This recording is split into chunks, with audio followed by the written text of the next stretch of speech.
Transferable skills. From Cackle Media, this is Transferable Skills. I'm Noah Mishkin.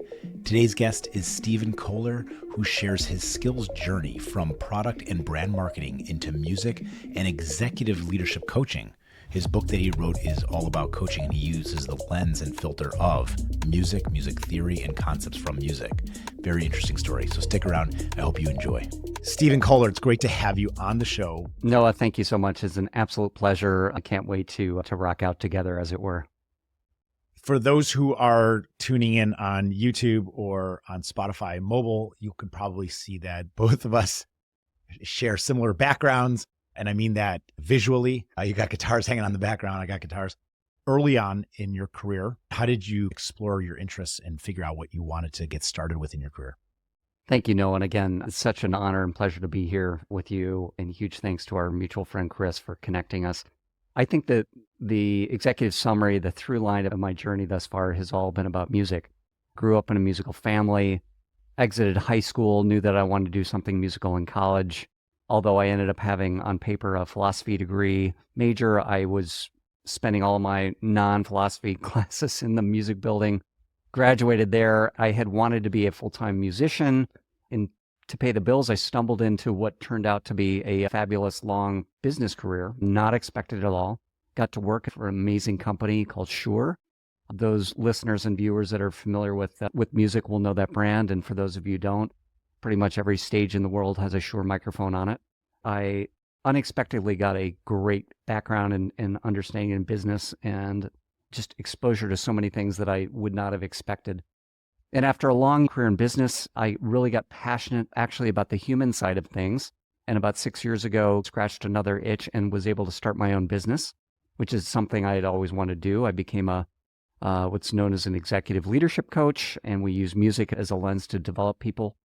And then shortly after we kicked that off, my wife hit me over the head and said, hey, what are some other ways we can build your passion for music into this thing? So I started thinking about how we could do workshops to help leaders become better at what they do using music. And I also decided to write a book. And it's been an absolute pleasure to share a lot of the things I've learned about music and leadership with those that could benefit. I'm also a singer-songwriter. You can look me up on Spotify. And so I would say all of that has been a huge gift. And the through line is definitely music. I've got the book right here for those who are tuning in, and the link will be in the show notes, obviously. I know this strong urge that you cannot ignore of being a musician, wanting to have it as a very big part of your life, and then wrestling with, okay, now how do I do that responsibly? Or what's a reasonable expectation for me to take this into a sustainable career, something that will pay the bills, but also still bring me joy, and struggling with that. And then you get into business, unexpectedly, the perception might be that they are complete opposites. How did you wrestle the demons, this need to be a musician and to have music as part of your life while still figuring out what your career might look like? Yeah, that's a great question. In keeping with the theme of, or one of the themes of this podcast, I think, although I did not know it at the time, Noah, one of my unknown gifts was this spirit of curiosity. And at the time when I was starting my professional career out of college, I was really interested in learning things that were beyond music. So I would say curiosity was a big strength of mine that I'm not even sure I appreciated. And I would argue it can be a huge transferable skill for anybody in their life journey. Yeah. Curiosity, sometimes I see this in my kids. Sometimes I see it myself. Curiosity leads you down rabbit holes, sometimes on YouTube. But the fundamental underlying foundation of curiosity is this need to understand or to learn more about something.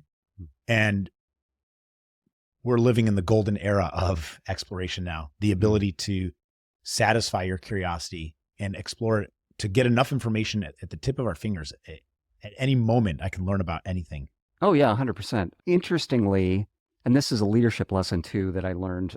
First of all, it was about relationships. That was my first lesson, and this is highly transferable about the power of networking and connection relationships. It's not necessarily how smart you are or how talented you are. And so the short answer is I was very blessed to be able to get at least my resume in the door at Shure through a set of mutual relationships. They looked at my resume. I did not have a business background. I did not have an engineering background. I didn't even technically have a music major. But what I did have was a resume that spoke flexibility, and hopefully a guy that can learn quickly. And why did I say that? Because I saw my resume say, oh, you'd probably be good in marketing. Now, I had never taken a marketing class in my life. But why do you think that they thought that then? In hindsight, I can see there are a lot of, this is generalization, but a lot of marketers, if they don't have a marketing degree, often have some kind of liberal arts degree. Not always, but at least when I was coming out of school, that was quite common. So the gentleman who later, dear friend Sandy Schroeder, who hired me, he looked at my resume and said, I'm going to take a big risk on you, kid. And he did, and it turned out to be a fabulous marriage, so to speak. So that to answer your question, I started as what's called a product coordinator, which was for those of us that know marketing and product development, it's a function called product management, which is the part of marketing really involved with new product development. And it really sparked a long career in creating products in the music industry. In my case, I worked on a lot of wireless microphones, which was a dream job. So I did that for a number of years before going off and getting my MBA.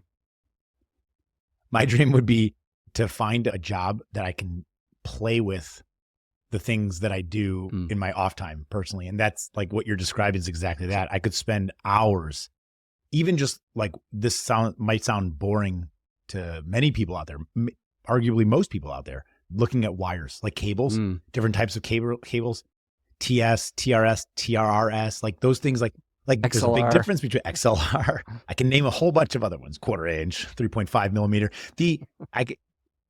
Cables as probably the most benign, boring piece of audio equipment and gear, but how important they are. When something is not working, how frustrating it is. And to understand the difference between some of those cables is important in order to know its functionality and use. So just playing with these things is actually fun for me. Forget about getting into the next level of wireless microphones and audio gear and real gear, like tech gear when it comes to music or presentation. And if you like, we started this conversation off you talking about Shure microphones being synonymous with virtually every live performance event, whether it's a concert or a keynote speech at a huge conference. They're virtually everywhere. And Shure is synonymous with top quality. You're working at a company that is synonymous with top quality and reliability, and you get to tinker. That's part of your job, and that's super fun. And what a great privilege and opportunity. Did it also feel like work? At times, certainly, but most of the tenure, frankly, no. It was like working in a candy store. Yeah. You get to work with some of the greatest people that I've ever gotten to know professionally. I learned so many powerful business lessons about, as you said, quality, taking care of customers. I was able to leverage a lot of those learnings later when I started my own firm. Just such a privilege. It was really great. And how ultimately, again, transferable about making an impact in the world. Putting great, in this case, we're talking about Shure. They really had a mission about helping musicians and those in the audio world communicate and create powerful performances and have products that would last for generations. And those are powerful lessons that I think all of us can learn as leaders out there. Yeah. Was some of your leadership learning and philosophy and style learned at that company? 100%. Yeah, so much of my early leadership was informed there. One of the things I talk about in my book, and for those of us that have experience working in teams or leading teams, I talk about it is how to lead when you have no formal authority or formal title. And Shure gave me the opportunity early on is to be responsible for leading people even though they didn't report to me. And that was a tremendous transferable skill that 100,000 lessons I learned at Shure. We'll come back to Shure. We'll talk a little bit about what it's like to be in charge of a brand and product when you're not from an engineering and technical background. And I'm curious the skills needed and the learnings in order to get up to speed and in order to be able to effectively lead a brand in that way. But before then, since we're going to interject throughout the conversation about lessons from your book, it's a good opportunity to just talk about the book quickly. The book title is called The Leadership Anthem: How Listening Like a Musician Creates Strong Performances. Tell us, what was the genesis of this book concept? What was your process for writing it? And what are the things that you want people to, at a quick glance, take away from understanding? As every one of our listeners is obviously going to go out and order the book. Link will be below. But tell us a little bit about the book. Yeah, definitely. So I'll provide a little chronological context because it was very much an organic series of actions that led to the creation of the book. The first really started with a light bulb moment that I referenced briefly, and I even talk about this in the book too, where my wife and I had literally around our kitchen table, as so many companies do, whether it's the garage, the basement. In our case, it was the kitchen table. We had just started our leadership development firm, and I had a hypothesis of what I wanted it to be, but I didn't have that X factor. We knew it was going to be leadership development related. We knew it was going to have something to do with, let's say, listening and other leadership themes. And that's when my wife hit me over the head and said, hey, why don't you think about ways to think about music as a lens?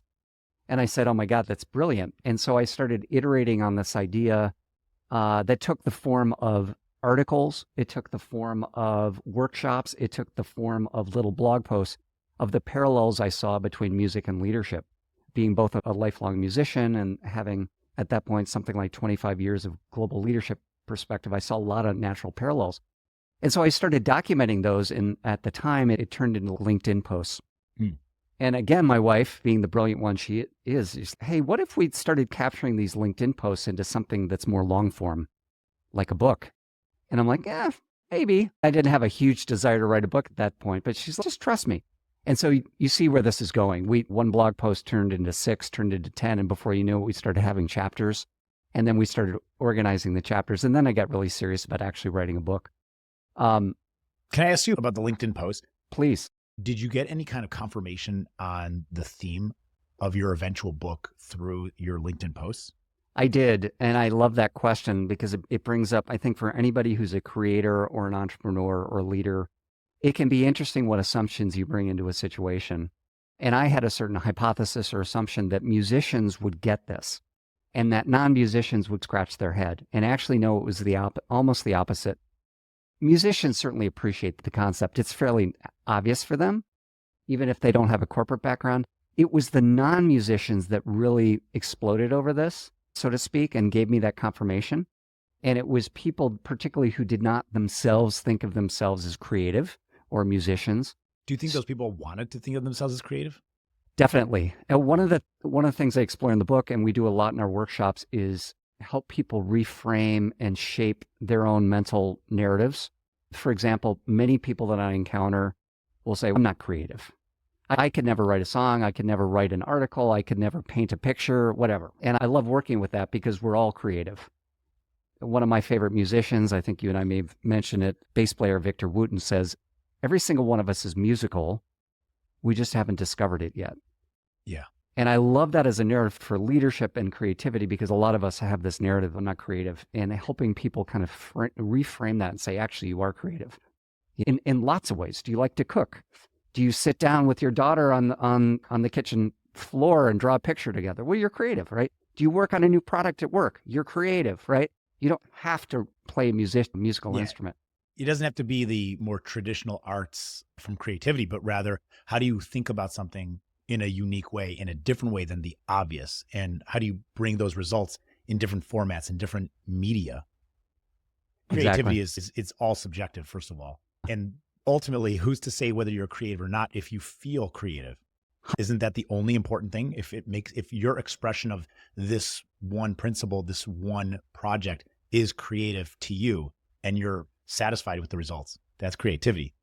Incidentally, did you see that video of Victor Wooten, who is trying to explain that there are no wrong notes? Trying to demonstrate there are no wrong notes. Yeah. So I love that video, and actually he borrowed it from Miles Davis. Miles Davis said, there are no wrong notes. And I leveraged that. In fact, I referenced in the book too, particularly coming out of the environment I grew up in terms of corporate America. There's a lot of narratives about, quote, right and wrong and success and failure. For generations, there was a lot of, and one of the things I really love is helping draw lessons from music, particularly jazz and improvisation, about reframing that. What Victor is getting at and what Miles is getting at is a lot of that concept about right and wrong are arbitrary, made-up concepts that we've decided in our society are right and wrong. And you can look to the world of, let's say, entrepreneurship to say there's no failure, there's no wrong, there's just learning.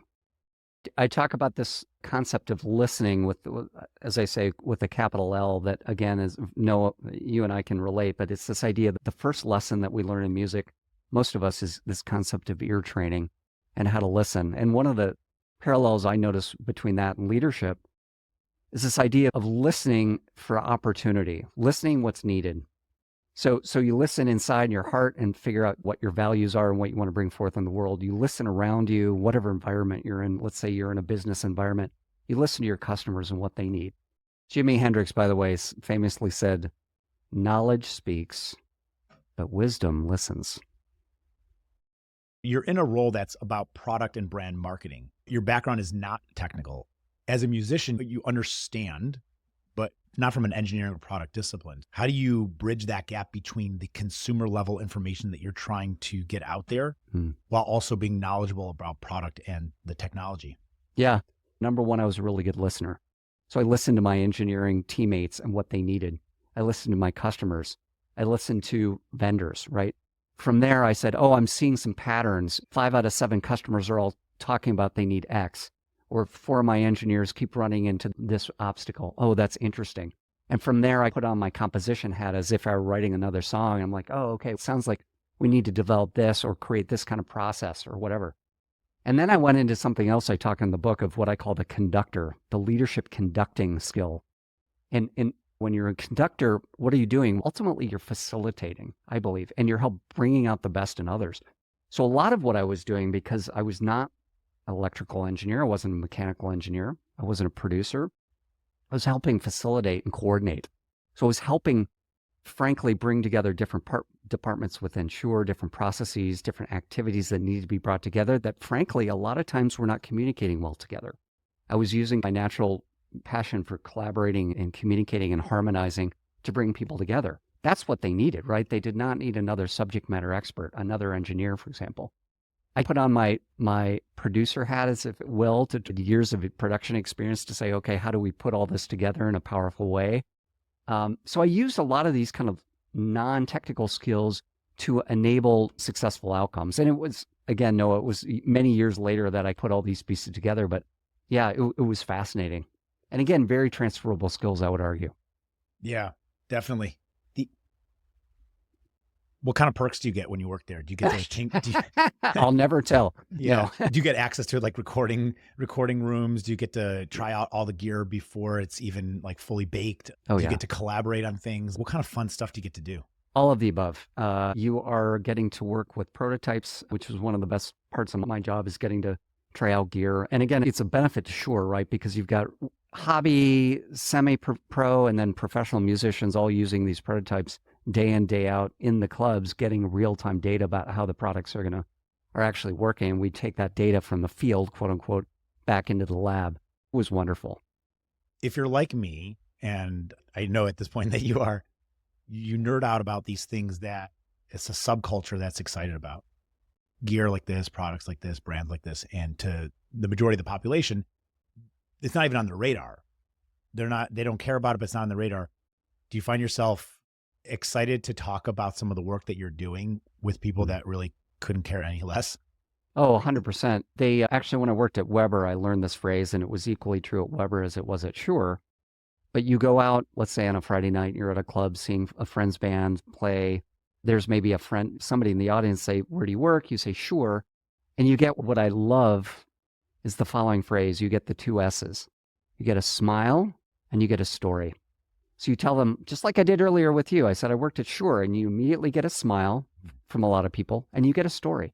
Oh my God, my dad was in a band. He loved your products. Or my brother was in a band. Or my sister is a producer. Oh my God. Or I'm a musician, and Shure really bailed me out. You get these great stories, and it's so gratifying to be part of an organization like that. You worked at Weber? I did. What was your role there? Very similar. I was VP of Product Management there. For those of you listening or watching that are grill nerds, I am, in addition to a very passionate musician, I'm actually a barbecue and grill nerd as well. So I have a backyard full of smokers and grills, and a very similar ethos in terms of very passionate culture. Tell me why. Oh my gosh. It is ultimately grilling, much like those of us involved in music, it's a passion. It's a lifestyle. It is very zen. It's hard to describe for many of us, much like music. Many of us grew up next to a loved one. In my case, it was my father, who I grew up next to grilling. It was a huge part of our sense of connection. And I would say, no, actually, many years later, I saw as a parallel, it's artistry. I don't go outside to, quote, just grill a burger. That's not interesting to me. What I love is the artistic process of a 4, 8-hour, 12-hour smoking process with brisket. And to me, it's very zen, very artistic. All the prep involved. Sometimes it works, sometimes it's not. And you're always tweaking. Oh, geez. How many hours do we have here? I sense another connection. Yeah. Okay, allow me to make a hypothesis here. Please. This is new, so I'm still formulating this concept in real time. There's a similarity between the grilling or especially smoking and music composition, or even just jamming and playing. It's that the artistry and the beauty and maybe the fulfillment is primarily in the process itself. It's not always the end result. I don't know how often I've sat and listened to something I have finished recording and felt really good about it. And I'm proud of what I've created, but I'm more satisfied in the journey and the process of it. It's in the writing of it. It's in the practicing of it. Same as preparing for grilling and smoking. I actually enjoy the process more than the final results. And don't get me wrong, I very much enjoy a good brisket. But if I spent 18 hours preparing that brisket and I served it, and after I'm done cleaning up and straightening up and I get to the table and the plate is clean and there's no more for me, I'm fine as long as my guests enjoyed it. Amen. I 100% agree. I'm a bit of a student of philosophy, and I've been reading a lot about Zen Buddhism. In the original definition, the word Zen means the way. And so make that connection to at least what I see, and again, I think this is very transferable, is identifying those things that fuel us. In my case, it's this idea of experiencing the way, and whether it's writing a song, performing a song, smoking a brisket, it's that process, it's that way that for me is very fulfilling.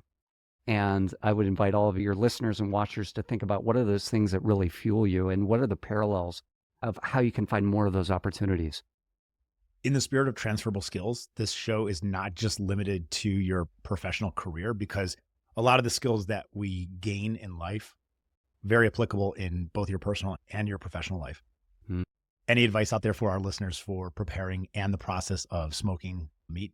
Yeah, have fun. And for those of us out there that are vegetarians or vegans, here's the first thing I would say. Barbecuing, grilling, smoking, as I'm sure many of you already know, is not just for meat eaters. You can do vegetables, you can do nuts, you can do cheese, if cheese works for your diet.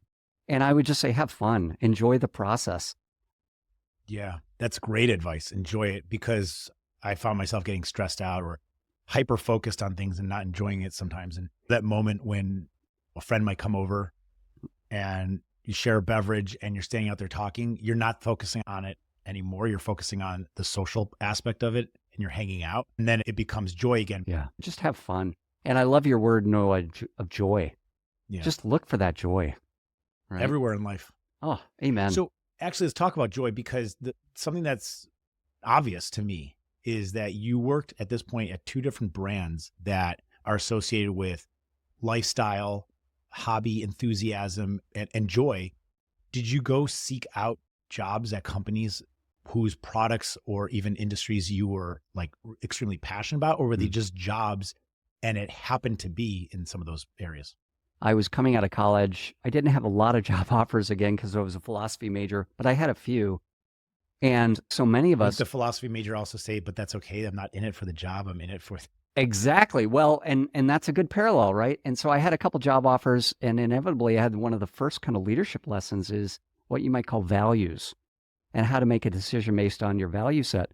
And the conversation went like this. I basically said, Dad, I have job offer A that pays a lot or more. And then I have this really great job offer from this company called Shure that makes microphones, and I just love it, but they don't pay as much. And he said, son, life's not about money.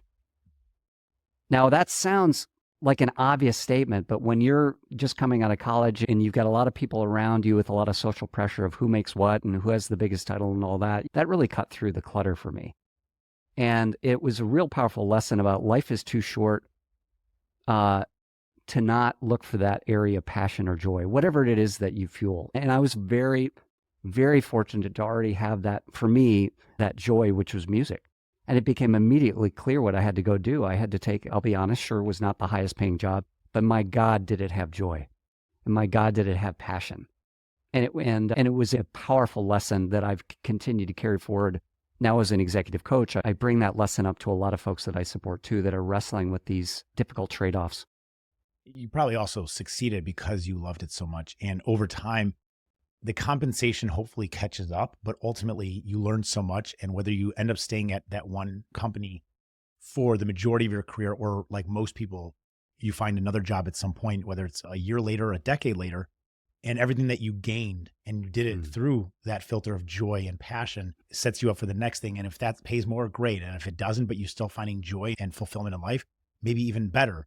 Your father's advice seems like maybe philosophy was fundamental and something that you grew up with in your house. Is that the truth? It is. We had a lot of books growing up. I fell into love and philosophy of all places in French class, where we were actually, I was maybe not the best French student, but I really loved the literature that we started reading. We started reading all this French philosophy. And anyway, that another interesting lesson about transferable skills is you never know how different things in your life will connect. And I say that because in 11th grade, I fell in love with French philosophy. And then 15 years later, I'm using that in perhaps a very unexpected way, and that had to do with strategy. So for those of you that have a business background, you will know that many companies obviously have to employ strategic planning and so forth, and there actually happens to be quite a lot of parallel between strategy and philosophy. And I saw that even further when I got my MBA later. And so to answer your question, yes, philosophy ended up being a very powerful tool later in my business leadership career, because you have to look at scenarios from a lot of different perspectives. And my philosophy degree was a powerful kind of foundation in doing that, particularly as it relates to strategic planning. While you think of an example to give me about that correlation between philosophy and strategy, I want to just touch on the follow your passion, not the paycheck.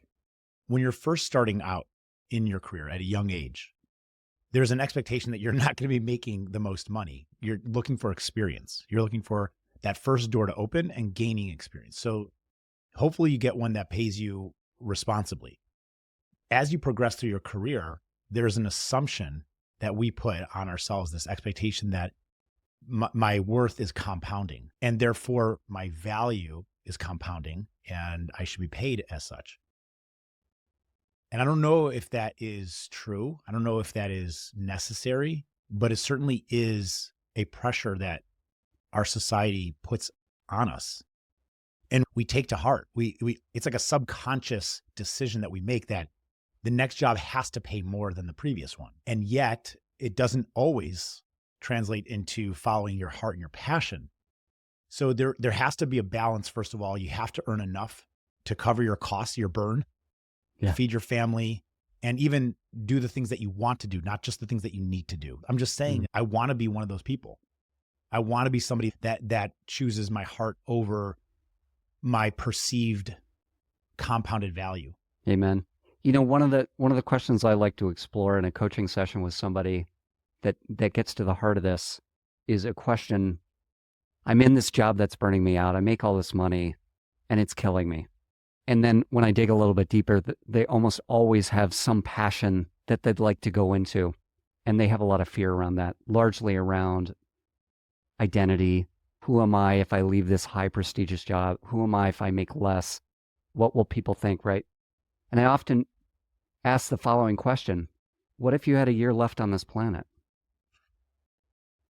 Some version of that question. And you know what, Noah? It immediately brings clarity. And they're like, oh man, I'd quit this job tomorrow and I'd go start that nonprofit. I'd go volunteer. I'd go spend more time with my family. Immediate. It's such an obvious answer. Immediate. So what's keeping us from framing our lives regardless of how much time we have left? I don't know. It's such an obvious answer. It's noise. And to be empathetic to all of us, we have, particularly in the Western part of the world, we have a lot of noise around societal norms. You talked about identity and value, meaning my value on this planet is one and the same with what I make money-wise or my title, my job. That is my worth. Yeah. And in other parts of the world, that is not the case. And what we unfortunately have done is conflated our value on this planet with what we do, not who we are. And so one of the practices that I work with the folks that I support is extracting and decoupling who we are as people and what we do, especially the link with money, and that I am only worth the amount of money I bring in, right? Yeah. I struggle with this personally as a founder of a company that grew and was acquired. As the founder and COO of that past company, I struggle with saying, okay, what's next? It certainly can't be anything that is perceivably lower in the ranks than COO. So you can only go up. And that means both in title prestige as well as compensation. It literally is a personal struggle of mine. And you're not alone, right? I think we've all faced that. And again, it's these paradigms that we've created as a society around value, worth, identity. And this is actually, again, coming back to the theme of this podcast, an idea of transferable skills. And what do I mean by that? So we all have these, let's say, limiting beliefs or areas that we're struggling. What I like to do is tap into that composition, that creativity, that curiosity, and I might say to you, if you and I were in a coaching session, Noah, okay, what's your next COO role? But I want you to think creatively. And you might say something like, oh, I'm going to found a new nonprofit. Or I'm going to do this, or I'm going to do that. It's about breaking whatever paradigm we're stuck in and thinking beyond that. Yeah. Or I might challenge you and say, I'm going to challenge you, to come up with a new title that starts with a different letter, or doesn't even have an acronym, right? Yeah, that's hard. It's hard to do that. It's hard to do that. Right. I would love to go work at a music shop. I would love to go open a music shop. And I think the obstacles for me are constantly, I don't want to say overthinking, but doing the economic calculations and market analysis, applying all of my business knowledge, expertise, and background into forecasting the eventuality of doing this and its perceived or potential outcome, and stopping me from following passion because I'm interjecting with all of my knowledge and skills from an objective standpoint as best as I can that squashes those hopes and dreams.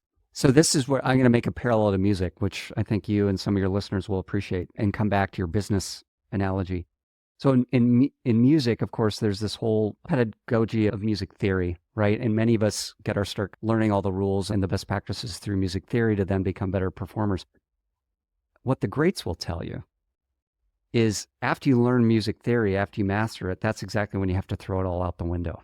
So bringing on that, and by the way, Picasso said the same thing. Picasso learned all of these great techniques and then threw them all out the window in his final years. Feels like a cop-out. Not to besmirch the names of greats, but to say that you learned all this, now you throw it out, and then look what I have created.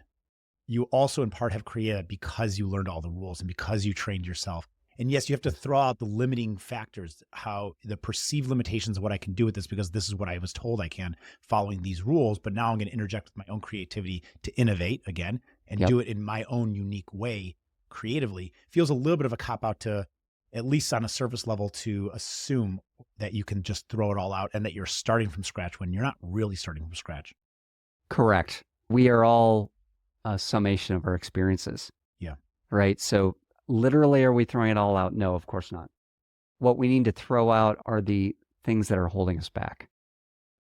Right. And so going into it from a leadership and business perspective, it's how do I draw on all my financial business acumen in a way that is not holding me back from thinking about possibility? So it's more about, it's reframing from, because of all these economic realities I've forecasted, I'm not going to do it because the forecast shows I won't be successful. Reframe it to what things need to be true in terms of my market, my customer differentiation, my cash flow, my funding, my innovation, so that I work around these challenges I've identified. You talked a while ago about the parallels between philosophy and strategy. This is, to me, a very obvious link is that when you're doing strategic planning, the links are basically you identify your goals, your vision, and then strategy is really the way you're going to get there. Now, as you just pointed out, there are umpteen things that may get in your way. So you identify, let's say, 3 to 5 scenarios of how things might go. The strategist and the philosopher says, okay, what will I do in each of these cases? Right? Scenario A occurs, what will I do? Scenario B occurs, what will I do? Scenario C, right? And you have a plan for each.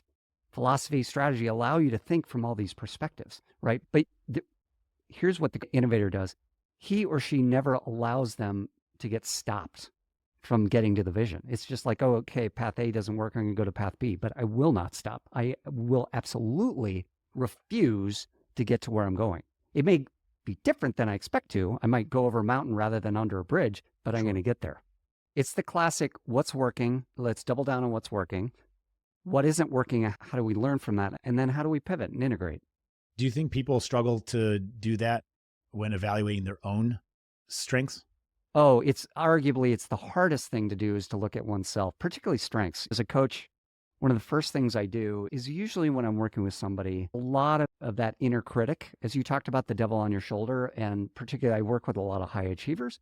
A lot of these folks start every conversation of all the things that they don't have, that are not working, the things they've screwed up. And what I love to do is flip the frame and say, let's talk about some of your superpowers.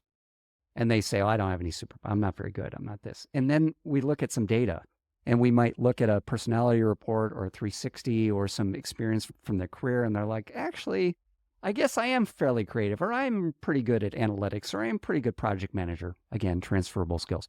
I'm actually pretty good with people. I'm actually really good at building relationships. One of the hardest things we are is A, to look at ourselves, and B, recognize strengths.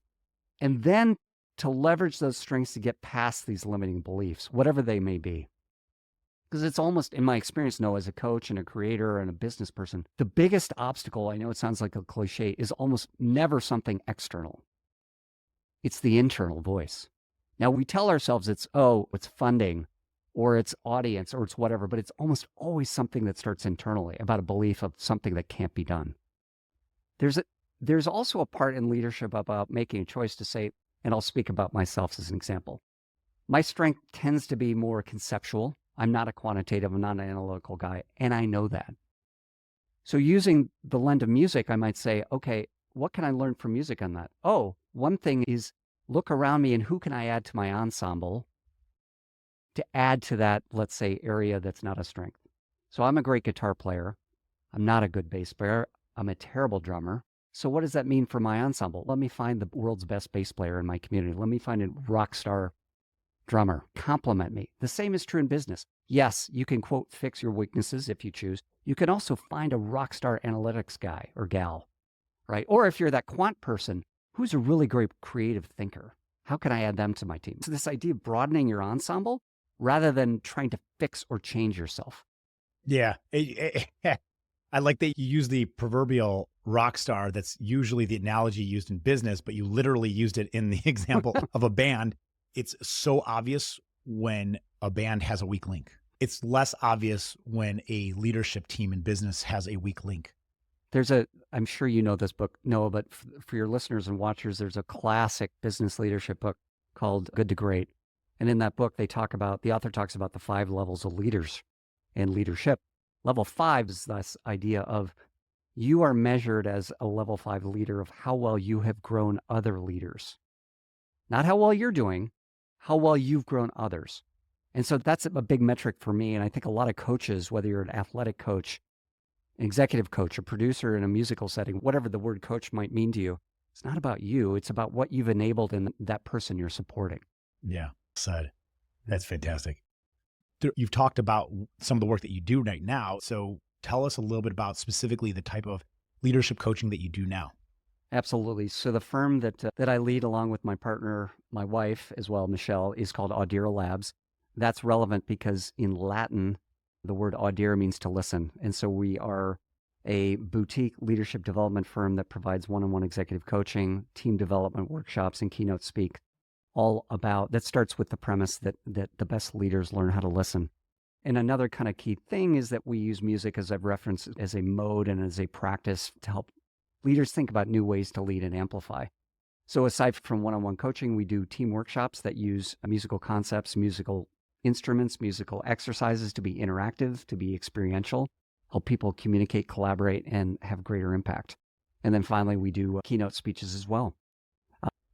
In any of your workshops, do you find that there are individuals who don't have a musical background and are maybe apprehensive? And how do you get them to break out of their shell and to participate? Yeah, excellent point. And yes, there are. I would say there's a good maybe 30% in our workshops that start off a little apprehensive. And again, it's fascinating because a lot of folks have a mindset that they are not creative and that they cannot engage in something that's creative, or if they do, that they will somehow be made fun of. It's some story like that. What I love is during the duration of a workshop, shifting those mindsets to actually you are creative, you can be creative, and you will be. And I say will because a big part of our workshops is getting people to experience something that is creative. For example, one of the things we do is have people literally write what we call leadership anthems as groups, as little bands, and they'll talk about let's say the mission, vision, values of their team or their company and create a song around it. And so by the beginning, oh, I can't do this, this is scary, to, oh my God, I just wrote a song, performed it in front of my colleagues and had a blast. And it's related to what I do every day. And they walk out with a new perspective. Oh, they walk out with more than a new perspective. They walk out with something tangible that they're proud of and quite unique, much better than a branded tablet of paper or a pen from the conference or event. They walk out with a piece of music that they created that is specific and unique to them. Amen. Amen. It's a lot better than a boring PowerPoint slide that they had to watch, right? But can I ask you about that? From a skills perspective, what is your answer to the presentation slides that maybe there is a necessity to having content above in front of everyone? What is your answer to that solution? Do you have one? I am learning one, I would say. A couple things come to mind. Steve Jobs, who I know was brilliant. He was not a perfect human, but he was brilliant. And he had a couple phrases on this. It's, if you're having to rely on a PowerPoint slide to engage your audience, you don't know the material well enough. Yeah. Now, he would occasionally have a slide or two behind him to maybe set context. What I've found as a coach, as a leadership instructor, as a musician, and it's a bit of a bias, is you want to engage your audience. You want to interact. So yes, of course, you could have a slide or some kind of prompt behind you. That's really perhaps necessary. It's not sufficient. So what I do is I may have a concept or a model or a framework that's behind me. And that's maybe the only thing I throw behind me. The rest of it is a series of interactions with the audience where I'm talking, I'm asking questions, I'm listening, facilitating, I'm having them interact with each other, taking this idea or this concept in their own way and then applying it because they're experts. They're the experts. Where could anybody listening find more information about your practice, the services, and where can they learn more about you? Yeah, thank you so much for asking. Again, it's a true delight to jam with you today. I think the easiest place is to go to my personal website, stephenjkohler.com. On that, you can learn about my leadership firm, AUDIRA. You can learn about my music, which is on Spotify. And please follow me if you haven't already. And then my keynote speaking as well. And I'd love to connect. I genuinely enjoy connecting. Send me an email, send me a text. My phone number's up there. Send me a DM. I'd genuinely love to connect with you. Very generous and gracious of you. So thank you. I appreciate you spending the time with us. I've enjoyed this. I like how you said jamming with you today, because that's what it is. And that really is the message of your book, The Leadership Anthem, which is the blending of music and how music can influence your leadership style through the philosophy and the theory and all that stuff. So that was a perfect use of that word, jamming here together verbally and intellectually. So thank you for being here. It's been a true pleasure and honor to have you. It's been my honor. Noah, thank you so much. A huge shout out to this show, that what you're doing. I think it's a powerful mission, and I know what an impact that it's making to everybody. Thanks so much. I want to thank Chris Brown for recommending Stephen as today's guest, and to you, our listeners, for joining us on this episode of Transferable Skills. Remember, the skills you've gained can take you anywhere. Until next time, keep exploring those transferable skills.